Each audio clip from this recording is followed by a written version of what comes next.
Hello everybody, welcome to this channel. Today I'm going to show you how to view 3D on Google Earth. For that you have to follow my instructions very carefully. First of all, open your Earth application. Now you can see an Earth here. Now you have to just zoom into the Earth. Now you can see that at the right portion there were 3 buttons at the beginning. Now there are 4 buttons. Now at the third place there is a button named 3D. Click on this button.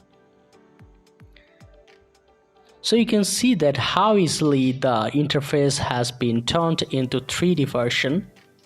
And again you can click the 2D option to make it 2D, and again you can click 3D to make the interface 3D. This is how easily you can view 3D on Google Earth. So if this tutorial helped you, like this video and don't forget to subscribe to my channel to have an amazing and easy content like this. See you in the next video.